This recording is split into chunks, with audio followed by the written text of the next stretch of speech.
मध्य प्रदेश के इंदौर में बासमती चावल कारोबारी के साथ दुबई की कंपनी द्वारा करोड़ों की धोखाधड़ी मामले में पुलिस द्वारा हिमाचल प्रदेश के एयरपोर्ट से आरोपी को गिरफ्तार किया है। बताया जा रहा है कि 3 करोड़ का चावल कंटेनर के माध्यम से गुजरात पोर्ट से भेजा गया था, जिसमें से कुछ माल अफ्रीका के आबिदजान पोर्ट पर भी उतारा गया था और माल का भुगतान नहीं किया गया, जिस पर से क्राइम ब्रांच ने जांच पड़ताल कर धोखाधड़ी सहित विभिन्न धाराओं में प्रकरण दर्ज किया था। पूरे मामले में जानकारी देते हुए एडिशनल डीसीपी राजेश ढंडोतिया के मुताबिक विवेक ट्रेडिंग तथा अववेचर को ब्रोकर के जारी दुबई की कंपनी स्टार कमोडिटी द्वारा 30 कंटेनर बासमती चावल की टुकड़ी भेजने का ऑर्डर किया था। ऑर्डर के अनुसार कंपनी संचालक प्रवीण जिंदल द्वारा गुजरात के पोर्ट से 30 कंटेनर चावल की टुकड़ियों दुबई के लिए रवाना कर दी गई थी और रवाना करने से पहले 10% की राशि का भुगतान करने का सौदा हुआ था, लेकिन राशि का भुगतान न करते हुए अफ्रीका के पोर्ट पर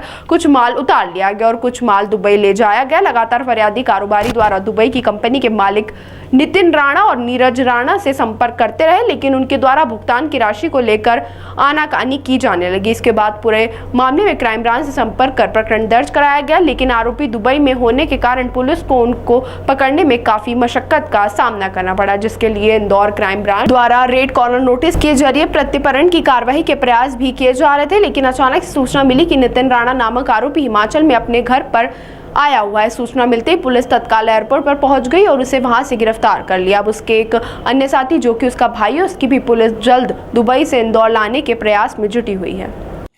थाना क्राइम ब्रांच में एक आरोपी को पकड़ने में सफलता प्राप्त की है। इसमें मामला इस प्रकार है कि इसमें जो प्रवीण जिंदल है फरियादी हैं, उनके द्वारा थाना क्राइम ब्रांच में एक कंप्लेंट रजिस्टर कराई गई थी, जिसमें उनके द्वारा ये बताया गया था कि उनको 30 कंटेनर बासमती राइस की जो टुकड़ी होती है उसका ऑर्डर दिया था दुबई में भेजने के लिए, एक्सपोर्ट करने के लिए कमोडिटीज के द्वारा।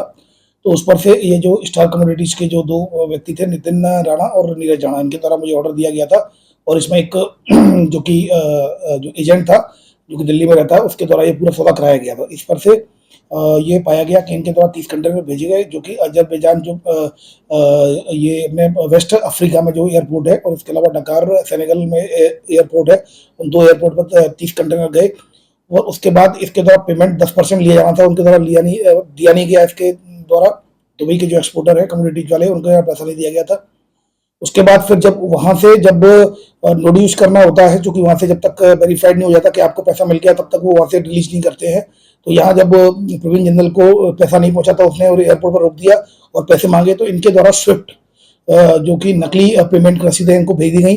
जब इसने उनको चेक कराई, उसके बाद भी पैसा नहीं आया, तब फिर उसने जब चेक कराई तो फर्जी पाई गई। तो इस पर से थाना क्राइम ब्रांच में IPC सेक्शन 420, 470 के सेक्शन किया कर इन्वेस्टिगेशन में लिया गया। इसमें इंडियन जो दुबई में इंडियन एम्बेसी के माध्यम से वो जो स्विफ्ट की जो रसीदें थी उनको चेक कराया गया, तो ये पाया गया कि वो फर्जी रसीदें बैंक के द्वारा जारी नहीं की गई थी। तो इस पर से दोनों को आरोपी बनाया गया था। इसमें मास्टरमाइंड नितिन अभी फरार है। तो इसमें चूंकि ये दोनों दुबई थे और दुबई से आ नहीं रहे थे, इसमें लुकआउट सर्कुलर और रेड कॉर्नर नोटिस भी जारी किया गया था। फिर उसके बाद नीरज जब यहाँ पर अमृतसर आया अपनी फैमिली से मिलने, तो तभी अमृतसर पुलिस के द्वारा उसको जो एयरपोर्ट पर ऑफिसर्स के द्वारा उनको पकड़ा गया। उनके द्वारा क्राइम ब्रांच को खबर की गई। क्राइम ब्रांच तत्काल वहां पहुंचकर ट्रांजिट रिमांड लिया जाकर उसको यहाँ पर लाया गया और इसको जो माननीय न्यायालय के समक्ष पेश किया जाकर उसकी 4 तारीख की पुलिस रिमांड उसको मिल गई है, उससे पूछताछ की जा रही है। कुल मिलाकर 3 करोड़ का लगभग ये धोखाधड़ी का मामला सामने आया था। एक आरोपी भी फरार है, एक आरोपी भी फरार है इसमें और एक आरोपी को गिरफ्तार कर लिया गया है।